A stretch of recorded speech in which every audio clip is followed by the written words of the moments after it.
أمري واحلل عقدة من لساني يفقهوا قولي Rabbi zidni ilma warzuqni fahma.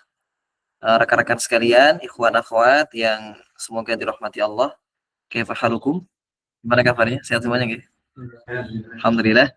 Kita bisa bermajelis kembali dalam majelis di antara majelis-majelis ilmu dalam rangka untuk thalabul ilmi, belajar agama, belajar ilmu syar'i. Belajar ilmu syar'i ini sebagaimana yang Nabi sampaikan termasuk di antara kewajiban dalam syariat. Sebagaimana sholat itu wajib, zakat itu wajib, berbakti kepada kedua orang tua itu wajib, maka belajar agama juga sebuah kewajiban. Sebagaimana yang Nabi sampaikan, thalabul ilmi fardhatun ala kulli muslimin. Menuntut ilmu itu kewajiban atas setiap muslim.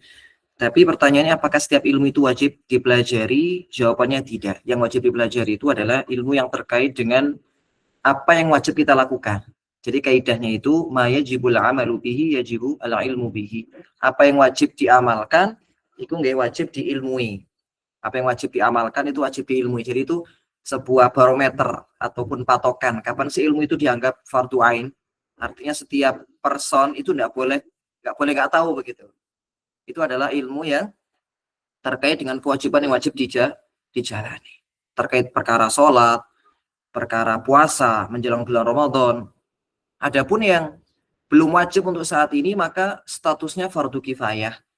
Yang belum wajib untuk saat ini maka statusnya fardu kifayah. Contohnya apa? Misalkan Mas Mono, okay, belum ada kemampuan atau belum punya sawah ladang.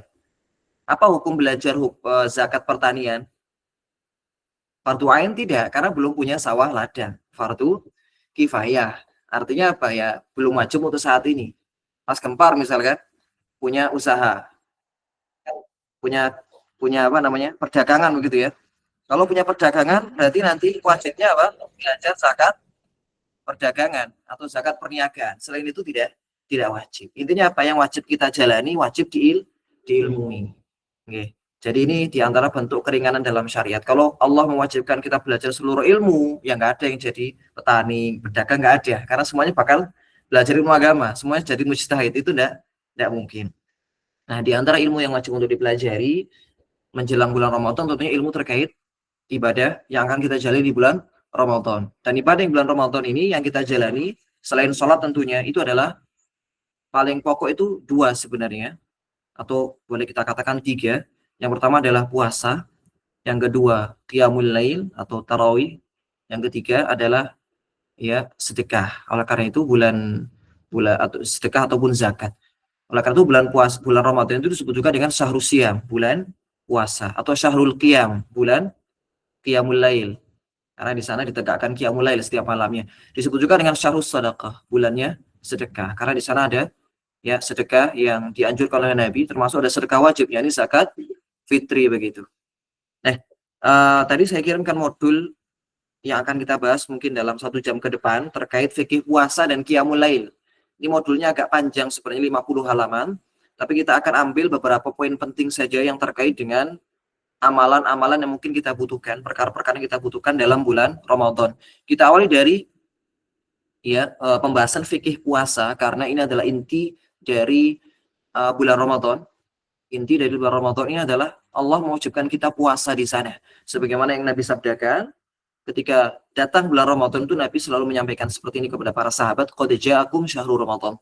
Telah datang kepada kalian bulan Ramadan, syahrun mubarak, bulan ingkang penuh keberkahan, bulan ingkang penuh barokah. Barokah niku napa sih? Barokah niku kebaikan ingkang kathah, kebaikan yang banyak. Jadi kalau kita ingin ngalap berkah ya, itu ya di bulan Ramadan itu dengan ya beribadah di sana. Karena bulan Ramadan itu bulan yang penuh keberkahan. Bahkan bukan hanya keberkahan dari segi ukhrawi atau akhirat, keberkahan dari sisi duniawi pun. Ya, para pedagang, para penjual biasanya kalau bulan Ramadan itu dagangannya lebih ramai, itu bentuk keberkahan bulan Ramadan. Kemudian Nabi juga melanjutkan qad faradallahu alaikum siyamahu. Di bulan itu Allah mewajibkan atas kalian puasa.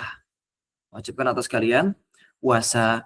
Kemudian Nabi juga menyebutkan di antara keutamaan bulan itu futihat abwabul jannah, pintu surga itu dibuka. Maksudnya kita itu dipermudah melakukan amalan kebaikan. Wa ghulliqat abwabun niran, ditutup pintu-pintu neraka. Artinya kemauan bermaksiat itu ditekan di bulan Ramadan. Kemudian wasufidatis syayatin, setan-setan itu dibelenggu. Tip. Saya akan awali dari keutamaan Ramadan di halaman ketiga. Jadi kan bisa lihat di situ di halaman ketiga tentang keutamaan puasa Ramadan. Dan faidah kita mengetahui keutamaan itu agar kita lebih memaknai ibadah puasa yang kita lakukan dan agar kita lebih termotivasi di dalam melaksanakan ibadah tersebut. Nabi SAW menyampaikan dalam hadis qudsi, kullu amali bani Adam la illa siyam fa innahu li wa ana ajzi bih.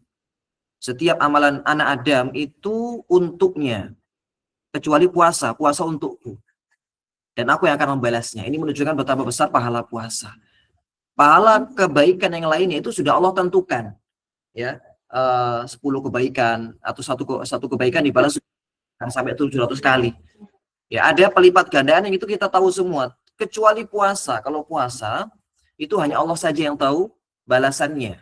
Hanya Allah saja yang merahasiakannya. Ini menunjukkan betapa besar pahalanya. Seakan-akan Allah itu merahasiakannya agar kita nanti ya bisa mendapatkannya di akhirat. Ini antara kekhususan puasa. Karena ibadah puasa itu ibadah yang kemungkinan riya itu kecil. Benar ya? Kemungkinan riya itu kecil karena ibadah yang nggak kelihatan mana orang puasa mana enggak, ya kan? Misalkan nanti bulan Ramadan ada 5 orang berkumpul seperti ini. Saya nggak tahu mana yang puasa mana yang tidak. Karena ibadah yang nggak kelihatan. Ya, yang kemungkinan riya itu sangat sedikit. Beda dengan ibadah seperti haji, kemudian sedekah. Itu kan ada kemungkinan untuk apa? Ditunjukkan. Tapi kalau puasa, dia kan ibadah yang sifatnya tarkun, meninggalkan, ya kelihatan. Ya, masa dia mau apa? Pamer gitu? Gimana pamernya? Gak bisa. Ini menunjukkan kemungkinan riya di dalamnya itu sangat kecil dan itu lebih bisa membuat orang itu ikhlas. Dan di dalam puasa juga ada kesabaran. Di dalam puasa juga ada kesabaran. Dan Allah ketika menyampaikan pahala sabar, innama yuwaffas sabiruna ajrahum bighairi hisab. Puasa itu kan ada kesabaran di sana ya. Seorang meninggalkan sesuatu yang halal baginya.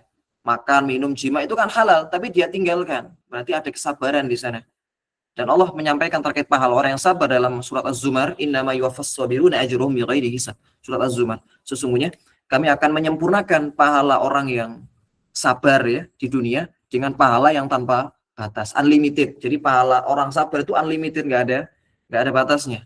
Dan puasa termasuk di antara bentuk kesabaran seorang muslim dalam meninggalkan perkara yang itu boleh sebelum Ramadan. Kemudian juga hadis kedua yang saya nukil di situ, man shoma ramadhana imanan wa ihtisaban ghufira lahu ma taqaddama min dzambi. Ini hadis yang masyhur sekali riwayat Al-Imam Al-Bukhari dari Abu Hurairah. Barang siapa yang berpuasa di bulan Ramadan secara penuh dengan penuh keimanan, artinya puasanya bukan hanya ikut-ikutan saja, penuh dengan keimanan, beriman bahwasanya puasa itu wajib, Allah wajibkan, wahtisaban dan mengharap pahala, maka akan diampuni dosa-dosanya telah lalu. Maksudnya dosa-dosa kecil. Adapun dosa-dosa besar itu harus taubat nasuha. Ya, nggak boleh beralasan dengan ini, tapi dia tetap apa? Tetap berbuat riba, tetap judi dan semisalnya, itu kan dosa besar. Maka nggak bisa. Ini hanya dosa-dosa kecil saja, itu akan diampuni. Kecuali juga dosa yang terkait dengan anak Adam, sesama manusia itu juga tidak mungkin diampuni kecuali harus apa? Minta maaf ke orang yang kita zalimi. Maksud dari dihapuskan dosa dalam hadis ini adalah dosa-dosa kecil yang sudah berlalu, demikian. Kemudian penetapan awal puasa di halaman keempat di situ. Penetapan awal puasa itu sifatnya adalah tauqifi. Tauqifi itu apa? Dari Nabi. Harus berdasarkan petunjuk Nabi. Nabi yang menentukan wasilahnya. Wasilah itu metodenya. Nabi yang menjelaskan. Jadi tidak boleh seorang itu membuat-buat aturan tertentu dalam menentukan awal Ramadan. Tidak bisa. Hanya bisa dengan 2 cara ini saja. Yang pertama, itu adalah menyaksikan hilal di malam 30 Sya'ban. Jadi misalkan sekarang tanggal 29 Sya'ban sekarang. Maka nanti maghrib masuk malam 30 kan ya. Malam 30, maka fardu kifayah hukumnya, ada sekelompok orang yang dia meneliti hilal di malam itu. Alhamdulillah di negeri kita memang sudah ada. Ya, sudah ada lajnah ataupun yayasan yang ditunjuk oleh pemerintah, sekelompok orang yang ditunjuk pemerintah untuk menyaksikan hilal di beberapa titik. Berarti sudah gugur kewajiban muslim yang lainnya. Menyaksikan hilal, menyaksikan di sini bisa secara langsung atau dengan alat al-mirsad namanya dalam bahasa Arab atau mikroskop. Kok mikroskop? Teleskop ya. Mikroskop yang melihat bakteri aja. Teleskop ya. Teleskop. Nah, itu bisa juga. Kalau kelihatan, nah maka apa? Dia bersaksi di hadapan hakim. Ketika hakim menetapkan puasa, maka seluruh kaum muslimin harus berpuasa.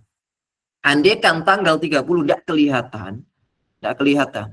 Ya, walaupun sudah pakai alat pembesar masih tidak kelihatan, ataupun ketika itu mendung, maka kita ke metode yang kedua, yakni menyempurnakan Sya'ban menjadi 30 hari. Menjadi 30 hari. Jadi metode kedua ini dipakai kalau misalkan nggak kelihatan atau ada yang bersaksi kelihatan, ada yang bersaksi beberapa lajnah yang mungkin nggak resmi, kan ada beberapa lajnah itu di Jakarta itu pasti ada, di daerah Cakung namanya, itu selalu ada. Biasanya pemerintah nggak lihat, tapi dia ngaku lihat. Dan biasa ditolak pasti ditolak. Makanya seperti ini nggak bisa dipakai. Tetap kita pakai metode kedua.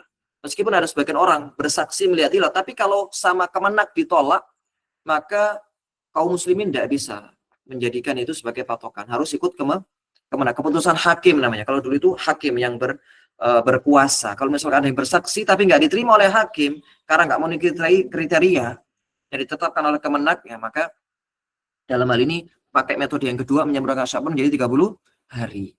Ini berdasarkan sabda Nabi SAW yang sangat masyhur, sumu li ru'yatihi wa aftiru li ru'yatihi fa innakum 'alaikum fa'akmilu Sya'bana 30 yauma.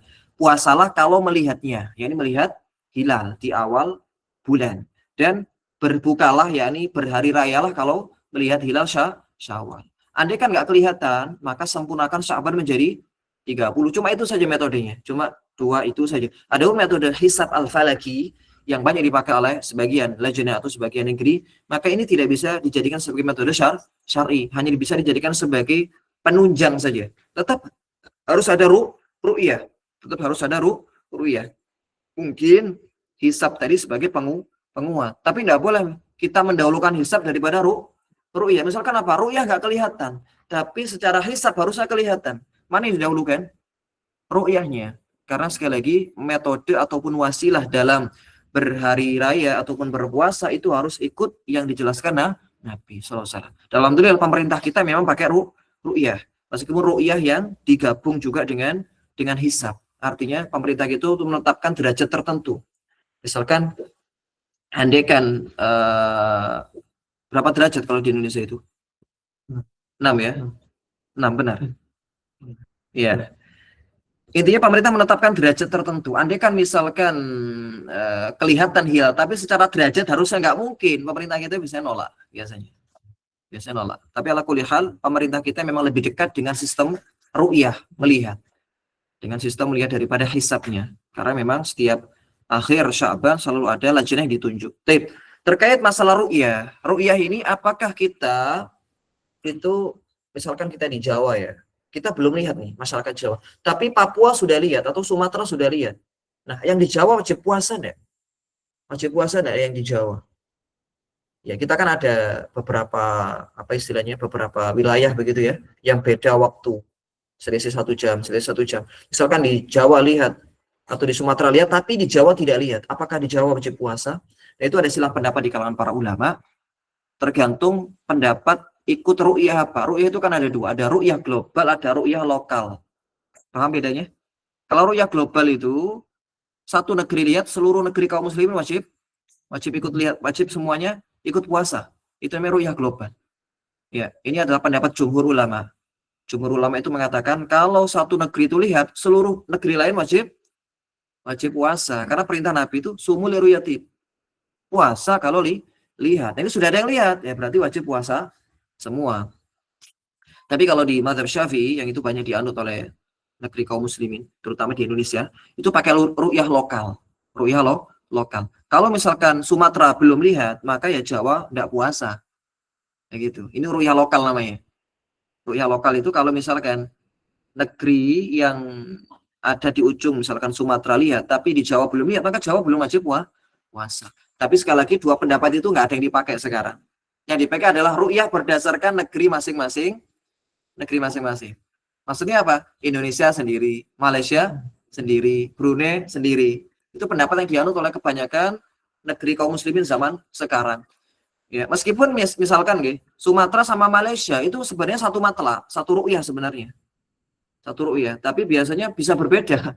Sumatera lihat tapi Malaysia belum puasa. Kenapa? Karena di Malaysia kemenaknya belum netapin puasa. Karena itu memang di zaman ini tidak bisa kita pungkiri dua pendapat ini memang sudah tidak terpakai. Yang terpakai adalah pendapat yang ketiga, yakni apa? Ikut negeri masing-masing. Karena itu lebih bermaslahat bagi kaum muslimin di negeri itu. Taat kepada keputusan pemerintah. Begitu. Tapi andai kan ada ikut hisab, apakah puasa mereka sah? Misalkan ada sebagian kaum muslimin ikut hisab. Lebih dulu puasanya. Apakah sah? Ya. Kalau kita melihat fatwa para ulama, mereka mengatakan sah.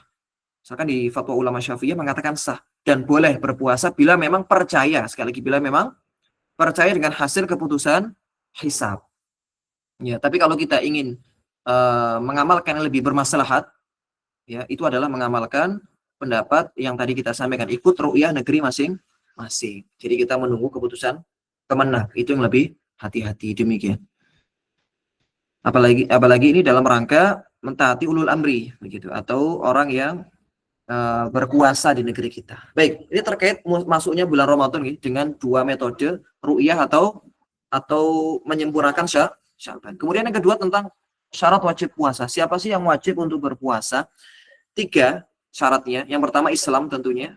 Orang-orang non-muslim tidak wajib puasa. Yang kedua taklif. Taklif itu balik dan berakal. Artinya anak yang belum balik atau orang gila itu tidak wajib puasa. Anak yang masih 7 tahun, 8 tahun itu belum wajib puasa. Tapi ketika sudah 7 tahun, maka sudah harus dilatih puasa. Dan puasanya sebisanya dilatih 1 hari full. Kalau sudah 7 sampai balik lah. 7 sampai balik itu wajib dilatih oleh orang tuanya. Dibangunkan sahur, kemudian diajarkan tentang tata cara puasa, ada pada puasa. Agar nanti ketika balik dia sudah terbiasa. Sebagaimana Nabi menyuruh orang tua memerintahkan anaknya sholat, ya kan, di usia 7 tahun, maka juga ketika 7 tahun wajib diperintahkan puasa. Dan puasanya anak yang sudah 7 tahun itu sah. Sah sebagai puasa sunnah. Tapi belum dianggap puasa wajib. Sah sebagai puasa sunnah. Tapi kalau sebelum 7 tahun, 6 tahun, 5 tahun itu belum terhitung sebagai pahala apapun. Karena masih belum mumayyiz. Mumayyiz itu 7 tahun patokannya, dan dia sudah bisa mandiri begitu ya. Kemudian yang ketiga, tidak ada uzur. Tidak ada uzur. Nah, uzur itu ada 2 di situ saya sampaikan. Yang pertama, uzur yang menghalangi orang itu untuk berpuasa. Kalau ada uzur itu orang itu nggak boleh puasa, nggak boleh, haram. Ya ini apa? Haid. Kalau orang itu haid maka nggak boleh puasa. Nggak wajib memang, nggak wajib dan nggak boleh. Kalau dia memaksakan diri puasa, haram. Kemudian uzur yang membolehkan orang untuk tidak berpuasa. Kalau dia ada uzur yang membolehkan untuk nggak puasa, maka dia nggak wajib puasa. Hukum asalnya nggak wajib puasa. Tapi kalau dia memaksakan diri puasa, boleh enggak? Boleh. Jadi beda yang pertama dengan yang kedua. Kalau uzur yang menghalangi orang puasa itu memang nggak boleh puasa. Tapi kalau uzur yang membolehkan orang untuk nggak puasa, itu dia punya 2 pilihan. Mengambil kebolehan nggak puasa atau tetap puasa. Nah itu uzur itu ada 3. Di halaman ke-8 saya sebutkan. Uzur itu ada 3. Yang pertama sakit. Yang kedua safar. Yang nggak mampu.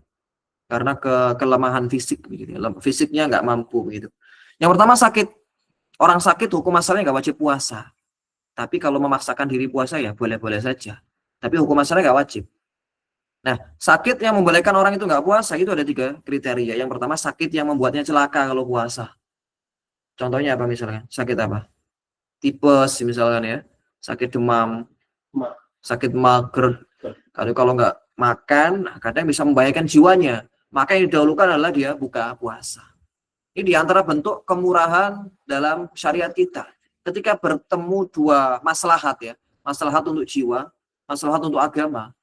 Kan puasa itu maslahat untuk agama kita kan, meneruskan puasa itu kan maslahat untuk agama kita. Sedangkan makan itu maslahat untuk jiwa kita. Mana yang didahulukan? Di dalam syariat yang didahulukan adalah jiwanya. Ya. Kenapa? Karena jiwa kalau hilang nggak bisa diganti dengan yang lainnya. Tapi kalau puasa bisa diganti di hari yang lain. Oleh karena itu Allah Ta'ala menyampaikan dalam surah Al-Baqarah yang saya nukil juga di situ, wa man kana maridun aw 'ala safar fa iddatu min ayyamin ukhra. Barang siapa yang safar, sakit ataupun safar, kemudian dia berbuka karena tidak mampu puasa, maka ya tinggal dikodok di hari yang lain. Kemudian kriteria yang kedua, sakit yang semakin bertambah parah kalau dia puasa. Ya, jadi nggak membuat dia mati gitu ya, tapi membuat dia itu makin lama sembuhnya. Misalkan apa, dia ini oleh dokter harus minum obat secara teratur, ya harus minum obat secara teratur, dan itu sudah ditentukan oleh dokter waktunya. Kalau kita ya nggak ikut ketetapan dokter, itu bisa semakin lama sembuhnya, maka boleh untuk tidak puasa. Kemudian sakit yang membuatnya berat berpuasa, membuatnya berat, dia sudah niat puasa, tapi karena sakit kemudian berat baginya untuk meneruskan puasa, maka boleh untuk berbuka begitu.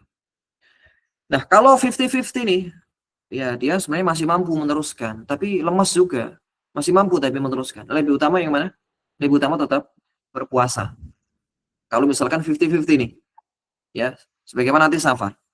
Taib. Nah, kalau safar itu sekali lagi hukum asalnya boleh seseorang untuk nggak puasa. Tapi safar yang bagaimana? Nah, itu saya sebutkan itu ada 3 kriteria. Safar yang membolehkan orang itu untuk tidak puasa. Yang pertama, safar jauh. Jadi kalau safar pendek, Mas An'im misalkan dari Malang ke Sawah Jajar, nah, itu untuk orang Majang sudah dianggap safar. Sudah dianggap safar belum? Oh iya. Kalau dari Ampel Gading ke Singosari sudah dianggap safar belum? Ya itu ada itu 90 kilo itu. Enggak sih, enggak ngantang mungkin ngantang. Intinya safar jauh itu dipatok dengan jarak menurut jumhur ulama. Jumhur ulama itu mematok safar jauh dengan jarak sekali lagi. Meskipun mereka khilaf berapa jaraknya. Ya, tapi mereka sepakat jaraknya itu 4 burut namanya. Ukuran zaman Nabi itu 4 burut. Berdasarkan perbuatannya Ibnu Umar, bahwasanya beliau itu nggak mengkosor kecuali sudah nyampe 4 burut. 4 burut itu kalau dikonversikan menurut kebanyakan ulama kontemporer atau ulama masa kini itu sekitar 85 kilometer. Kalau safarnya, niat kita safarnya bakal 85 kilometer sejak kita keluar dari desa kita, maka itu disebut safar jauh. Safar yang membolehkan kosor, membolehkan jamak, membolehkan nggak jumatan, membolehkan nggak puasa sebagai bentuk keringanan. Kemudian safar tadi untuk tujuan mubah, jelas ya, untuk tujuan mubah, untuk tujuan rekreasi, misalnya mubah, untuk tujuan yang lainnya. Yang penting bukan untuk maksiat safarnya. Kemudian safar itu dimulai sebelum subuh. Artinya apa? Dia itu memulai puasa, memulai safar itu sebelum puasa. Paham ya? Memulai safar sebelum puasa. Maksudnya apa? Memulai safar sebelum subuh. Jadi kalau safarnya setelah subuh, jenengan harus meneruskan puasa. Misalkan apa? Safarnya jam 8. Ya, jenengan wajib untuk sahur, sahur enggak wajib, Mas. Wajib untuk niat puasa, kemudian sunnah sahur baru puasa. Ya, tapi kalau nanti di tengah perjalanan ternyata nggak kuat ya, silakan berbuka, bukan karena safarnya tapi karena nggak kuatnya. Tapi kalau karena safarnya itu boleh kita nggak puasa kalau safarnya sebelum subuh. Nah, kalau safarnya 2 hari, misalkan hari pertama memulai jam 8, berarti dia wajib puasa di hari pertama. Hari kedua dia masih posisi safar, hari kedua baru boleh nggak puasa. Kenapa? Karena di waktu subuh, di waktu fajar atau di waktu sahur ya, dia masih kondisi perjalanan. Itu kadang beberapa kali ditanyakan. Misalkan kalau safar panjang ke Sumatera itu biasanya sampai 3 hari. Hari pertama dia masih puasa. Kenapa? Karena safarnya jam 8 pagi. Tapi hari kedua, ketiga dia masih perjalanan. Itu boleh tidak puasa. Meskipun dia itu kuat sebenarnya. Boleh nggak puasa. Karena safar itu adalah rukhsah tersendiri. Meskipun orang itu kuat puasa. Tapi kalau misalkan dia pengen nggak puasa gitu ya. Maka nggak apa-apa. Tapi lebih utama puasa. Karena Nabi SAW ketika safar lebih banyak berpuasanya daripada tidak puasa. Tapi kemudian yang terakhir, ketidakmampuan berpuasa. Yang pertama karena usia yang sudah tua renta. Sudah tua renta, misalkan usia 90, 100 tahun, sudah tidak mampu lagi puasa. Maka nggak wajib puasa, tidak wajib puasa. Yang kedua, sakit yang tidak sembuh-sembuh. Dia ini sakit menahun, seperti sakit stroke misalkan. Afanallahu wa iyyakum, atau penyakit jantung, afanallahu wa iyyakum, yang membuat dia itu tidak mampu puasa. Meskipun dia itu masih muda, tapi karena sakitnya itu tidak sembuh-sembuh, atau biasanya sakit apa yang tidak sembuh-sembuh yang dialami oleh pemuda itu ya. Misalkan gagal ginjal, naudzubillah, itu kadang membuat orang itu lemes kalau puasa.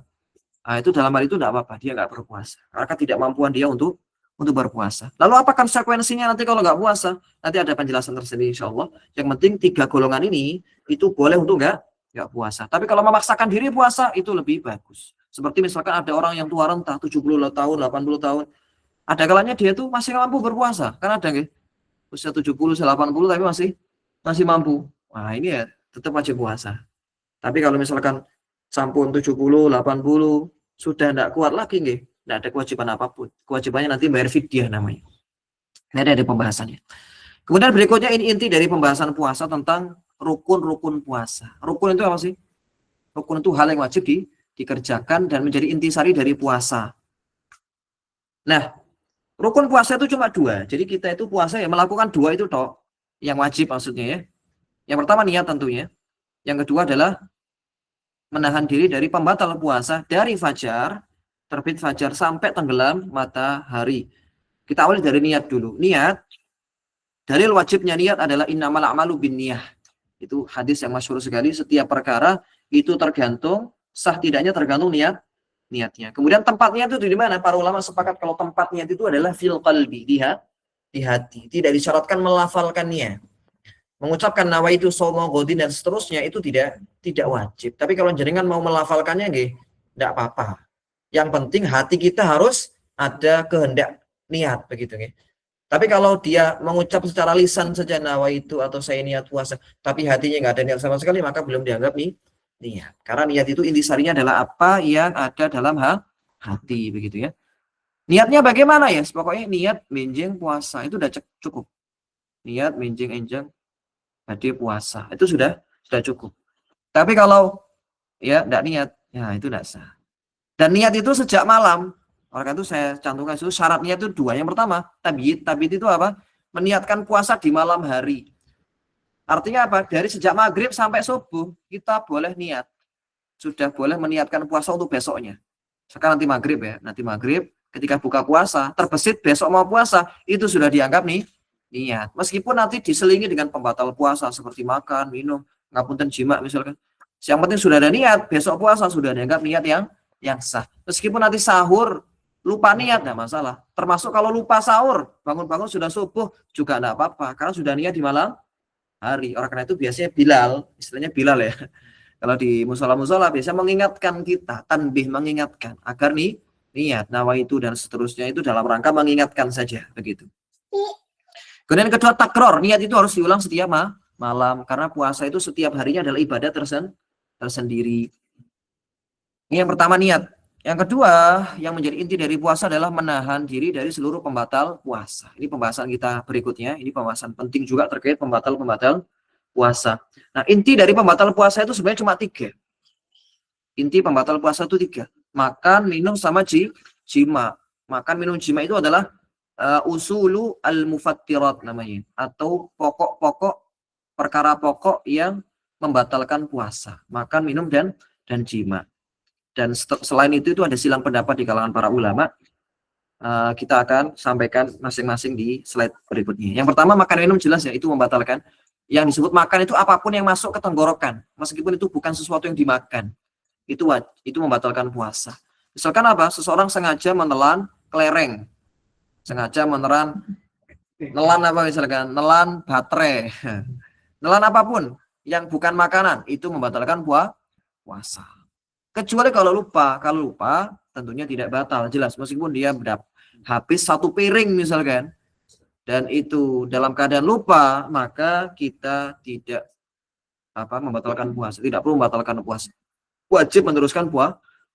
Lalu bagaimana kalau kita melihat ada saudara kita yang puasa tapi makan dan kemungkinan besar itu karena lupa, diingatkan atau tidak? Lalu ulama merincinya seperti ini. Kalau misalkan orang ini orang yang soleh, misalkan dia ini ustadz, imam masjid, misalkan ya, itu boleh diingatkan, boleh tidak? Boleh diingatkan, boleh tidak. Kenapa? Karena dia biasa jadi pasti lupa, tidak mungkin dia membatalkan dengan sengaja. Tapi kata para ulama lebih utama diingatkan, diingatkan atau dengan bentuk pertanyaan, loh, buatan puasa tah? Atau loh niki kan bulan puasa misalnya, dan seterusnya. Tapi kalau orang ini orang yang zahirnya bukan orang soleh, atau kadang itu ya kadang sholat kadang enggak misalkan, atau orang ini ya jarang ke masjid dan sebagainya, artinya bukan orang yang benar-benar soleh lah, maka itu langsung kita ingatkan. Khawatirnya dia itu membatalkan puasa dengan sengaja. Tapi ini yang pertama. Ini digolongkan makan minum atau dikiaskan dengan makan minum ya. Masuknya sesuatu sesuatu itu benda maksudnya, ke rongga tubuh manusia. Rongga tubuh manusia melalui saluran terbuka. Rongga tubuh manusia itu hidung, ini selain mulut ya. Kalau mulut kan masuk yang pertama tadi makan minum. Ini selain mulut. Hidung, telinga, ngapunten sama dubur atau farji, depan bagi wanita, ngapunten. Itu membatalkan masuknya sesuatu ke bagian itu. Ya, selama sudah masuk ke area dalam. Nah, kita akan pelajari area dalam itu mana saja. Dengan lihat di slide berikutnya itu area dalam. Area dalam untuk hidung, tadi kan sesuatu yang masuk ke hidung itu membatalkan, ya kan? Tadi kaidahnya seperti itu. Bila melewati batas ini, melewati batas yang sejajar dengan mata. Oleh karena itu kita ketika puasa itu boleh istinsyak. Istinsyak itu masih boleh. Menghirup air ketika wudhu masih boleh, selama enggak berlebihan sampai masuk ke otak sini. Sampai masuk ke sini, sampai terasa panas ngilu gitu ya. Nah, itu membatalkan puasa karena Nabi melarangnya juga. Tapi kalau masih dedung, enggak apa-apa. Termasuk ngapunten ngupil itu enggak membatalkan puasa. Kenapa? Karena masih dalam. Nah, iya, kecuali kalau ngupilnya dia pakai soto ngupilnya ya. Sampai ke bagian ini. Seperti kalau orang itu vaksinasi dulu, vaksin swab nasofaring gitu ya. Swab nasofaring istilahnya itu kan sampai sini. Ambil spesimen apa istilahnya itu ya. Itu membatalkan jelas. Baik. Tenggorokan terkait mulut ya. Mulut itu sebenarnya masuk dalam makan minum tadi. Itu membatalkan kalau nyampe tenggorokan sini. Kalau belum nyampe tenggorokan, ya belum batal. Kita ngunyah permen karet misalnya, ngunyah sesuatu, batal enggak? Enggak. Sampai masuk ke tenggorokan baru dianggap batal. Ngunyah permen karet itu enggak apa-apa, selama tidak ada bagian yang terurai dan masuk ke tenggorokan. Kalau ada bagian yang terurai, masuk ke tenggorokan, itu bisa membatalkan. Ada rasa yang tertelan. Ya kan? Berarti terurai kan itu, berarti rasanya kan? Tertelan ke tenggorokan itu baru membatalkan. Tapi kalau sekedar mengunyah saja, itu tidak membatalkan, tapi makruh begitu. Telinga patokannya mana? Telinga tadi termasuk rongga terbuka dalam tubuh kita. Dianggap membatalkan itu kalau menurut penulis di sini itu sampai pada bagian yang saya beri tanda merah. Bagian yang nggak nampak ketika kita melihat ini itu nggak nampak. Melihat ke kaca nggak nampak, atau saya melihat ke Mas Mono misalkan nggak nampak bagian itu sudah dianggap bagian dalam. Nah, menurut pendapat ini berarti pakai cotton bud membatalkan puasa. Membatalkan puasa. Tapi sebagian ulama, itu saya nukil juga pendapat kedua dalam hal ini, yang lebih mudah tentunya, menganggap bahwasanya telinga itu tidak dianggap sebagai saluran terbuka. Kenapa? Karena tertutup salurannya. Oke, tertutup ya. Telinga itu tertutup, nggak ada saluran yang itu masuk ke dalam. Beda dengan mulut atau telinga atau anus, itu kan ada saluran yang memang masuk ke dalam. Kalau telinga tidak ada. Nah, sehingga untuk telinga ini memang ada silang pendapat di kalangan para ulama. Ada yang mengatakan curok kuping itu membatalkan, ada yang mengatakan tidak. Ya, lebih hati-hati itu tidak curok kuping di siang hari bulan Ramadan. Karena di mazhab Syafi'i membatalkan, di mazhab Syafi'i. Tapi di mazhab lain tidak. Tapi lebih hati-hati memang tidak curok kuping ketika siang hari bulan Ramadan. Nah, yang terakhir bagian apa? Ngapunten anus, sesuatu yang masuk melalui bagian itu membatalkan, seperti obat-obatan yang itu dimasukkan oleh anus misalkan, itu bisa membatalkan puasa. Nah, ini bagian-bagian yang ketika ada sesuatu yang masuk ke dalam rongga tubuh tersebut maka dianggap membatalkan. Jelas nggih? Itu yang pembatal kedua ini. Iya. Kalau ada orang yang apa namanya?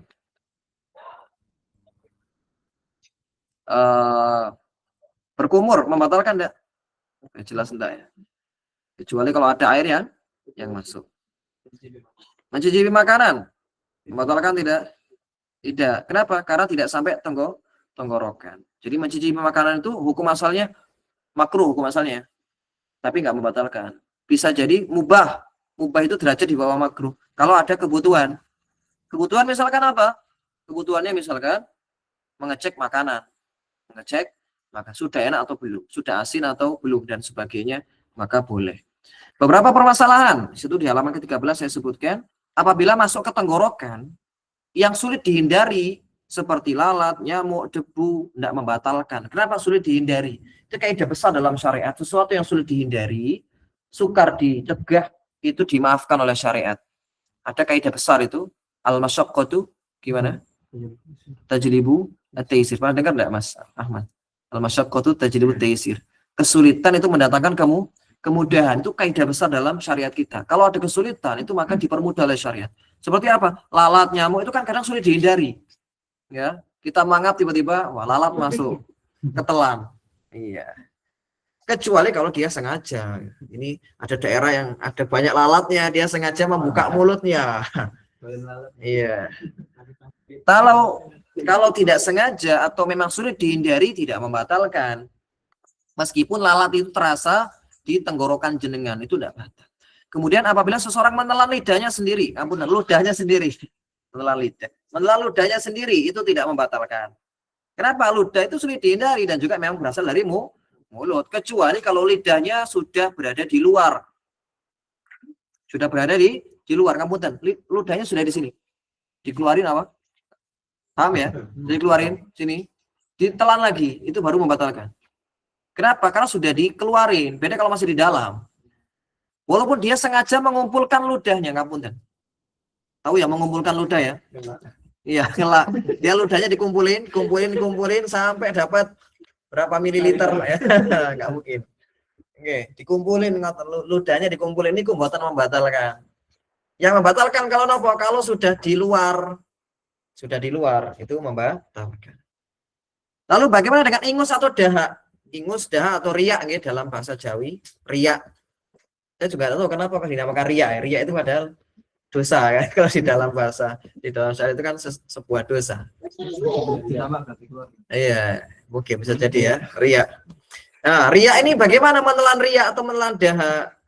Nah, situ saya sampaikan, apabila sudah di luar, sudah di mulut, ditelan lagi itu batal. Tapi kalau masih di tenggorokan sini, jangan lep, enggak apa-apa, masih di dalam, masih di hidung.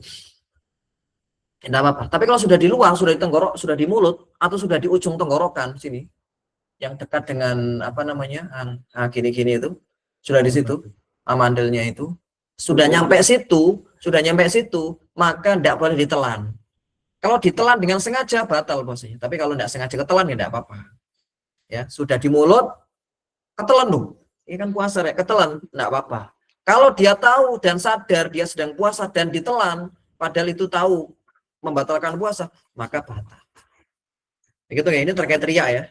Riya atau dahak tadi membatalkan kalau sudah nyampe batas luas, sudah nyampe mulut atau sudah nyampe ujung tenggorokan, makhrajnya huruf kho, sudah sampai situ, ditelan. Nah, itu membatalkan. Lah, kalau di dalam sholat pripun? Di dalam sholat niki, riyae tidak bisa dikeluarkan. Kalau dikeluarkan nanti gimana? Nah, itu kita punya dua pilihan, ditahan atau ditaruh di nopo? Di pakaian. Oke. Ya. Tak apa-apa. Karena riya tidak membatalkan sholat, bukan najis. Riya itu bukan najis ya. Daripada puasa kita batal ya kan? Sholatnya juga batal juga karena yang membatalkan sholat, yang membatalkan puasa, membatalkan sholat juga. Menelan dahak itu ketika sholat juga membatalkan sholat. Oke. Air bekas kumur-kumur yang masuk, itu saya rinci di situ jika berlebihan. Berlebihan itu apa? Dia berkumurnya itu sampai memenuhi mulut tuh. Itu andaikan dia melakukannya sampai ketelan, itu membatalkan. Kenapa? Nabi melarang untuk berlebihan dalam berkumur. Tujuannya apa? Biar nggak ada air yang masuk, ngoten gitu. Tapi bila tidak berlebihan, sedang aja, tiba-tiba sedak masuk gitu ya, maka enggak apa-apa. Ya. Kemudian sisa makanan di gigi atau di mulut, sisa makanan, selilit, boleh nggak ditelan? Itu saya rinci di situ. Bila bisa dikeluarin ya, karena nggak terlalu lembut, misalnya ini sisa-sisa daging itu, maka enggak apa, tidak membatalkan, Bila tidak bisa dibedakan, bila nggak bisa dikeluarin yang pertama, karena terlalu lembut, saking lembutnya nggak bisa dikeluarin, ketelan bersama ludah, maka enggak apa-apa. Tapi kalau bekas makan atau sisa makanan itu bisa dikeluarin dan bisa pakai selilit itu ya, pakai alat ataupun pakai lidah bisa dikeluarkan, maka wajib dikeluarkan. Andai kan orang itu menelan sisa makanan, padahal sisa makanan itu bisa dikeluarkan, bisa dipisahkan dengan air liur, ngapunten, maka tidak boleh ditelan. Meskipun tidak mengenyangkan, kan benar, tidak mengenyangkan kan ya. Tapi sudah dianggap pembatal puasa. Karena tadi kaidahnya, apapun yang masuk melalui mulut dan masuk ke tenggorokan, maka membatalkan puasa. Walaupun itu sesuatu yang sangat kecil, seperti sisa-sisa makanan tadi. Ini permasalahan kontemporer sangat banyak sekali. Mungkin nanti bisa jenengan baca sendiri. Di antaranya rokok. Rokok itu para ulama sepakat itu membatalkan. Bahkan di mazhab Syafi'i itu juga mengatakan rokok itu membatalkan puasa. Meskipun rokoknya nggak dimakan. Kan nggak ada orang rokokan tapi dimakan rokoknya, kan nggak ada. Cuma dihisap saja kan. Kita sedang tidak bicara hukum rokok. Hukum rokok membatalkan atau tidak. Para ulama sepakat rokok itu membatalkan puasa di siang hari bulan Ramadan tentunya. Kemudian fixed inhaler itu nggak membatalkan, termasuk orang itu nyium fresh care dan sebagainya itu ya, dicium-cium gitu, nggak membatalkan. Meskipun ada yang terasa di otaknya, ada yang terasa di tenggorokannya, nggak apa-apa. Kenapa? Karena nggak masuk, yang masuk bukan apa? Bukan benda, cuma gas atau bau-bauan saja, nggak apa-apa. Vape itu kan juga gas ya? Vape? Enggak. Itu ada penelitian di situ, coba. Ada penelitian yang cigarette test itu. Dan itu ada alasannya. Kenapa saya mengatakan membatalkan, itu ada alasannya di situ. Karena rokok itu mengandung ain. Ain itu apa? Mengandung zat yang padat, yang mana itu bisa kelihatan kalau kita coba aja dengan antum misalkan. Orang-orang zaman dulu itu pakai apa? Yang gini itu pipa. Kayak pipa. Nah, itu setelah beberapa hari rokokan itu akan kelihatan warna hitam-hitam. Iya kan? Ngendap. Itu menunjukkan kalau rokok, asap rokok meskipun secara kasat mata itu adalah gas, tapi dia mengandung ain. Mengandung apa? Ain. Mengandung zat padat. Itu yang dianggap membatalkan oleh para ulama. Itu ada tesnya juga di situ, saya kasih gambarnya itu. Setelah beberapa hari dites, ada itu gumpalan-gumpalan, itu menunjukkan kalau itu membatalkan. Termasuk Ventolin. Ventolin itu juga membatalkan penderita penderita asma biasanya. Itu banyak sekali permasalahan. Mungkin saya sebutkan yang penting, misalkan memakai celak itu tidak membatalkan ya. Obat-obatan yang meresap di pori-pori juga tidak apa-apa, pakai skincare dan sebagainya tidak apa-apa, meskipun ada zat yang terasa di kulit gitu ya, tidak apa-apa, karena masuknya melalui pori.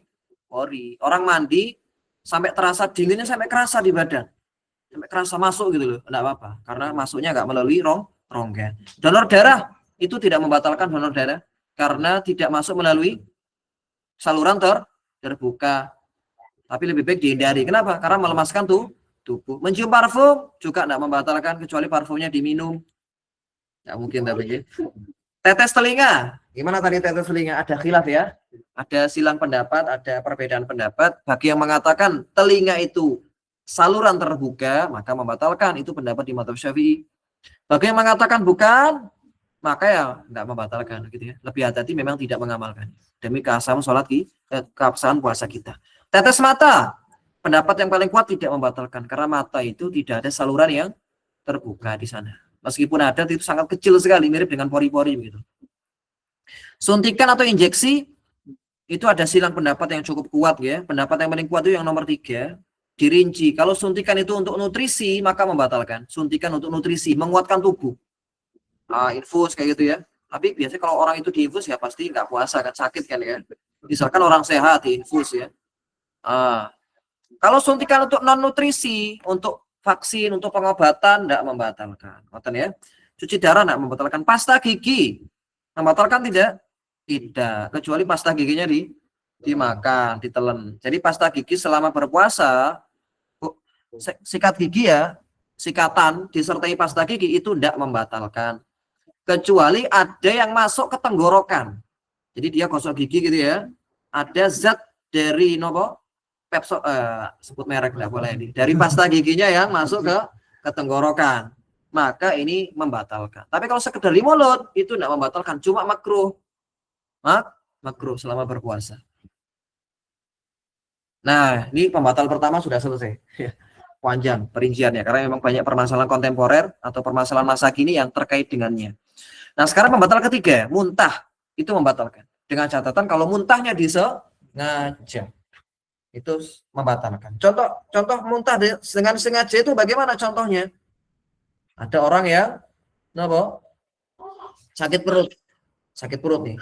Kalau dia tidak muntah, dia nggak bakal enaan. Akhirnya apa? Dia menyengaja untuk muntah biar enaan perutnya. Itu membatalkan.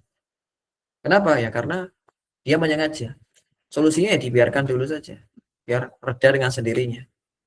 Atau misalkan dia menyengaja mencium bau-bau yang membuat dia muntah. Nah, itu membatalkan. Kecuali kalau tidak sengaja. Misalkan wanita hamil. Trimester pertama biasanya kan dia sangat sensitif sekali dengan bau-bauan. Biasanya nyium suaminya itu nggak muntah. Ini yang suaminya bisa muntah. Ya. Nah, kalau seperti itu terjadi dan ternyata memang muntah, tidak apa-apa. Karena tidak disengaja ya. Kemudian jima. Nah, ini jima jelas ini ya.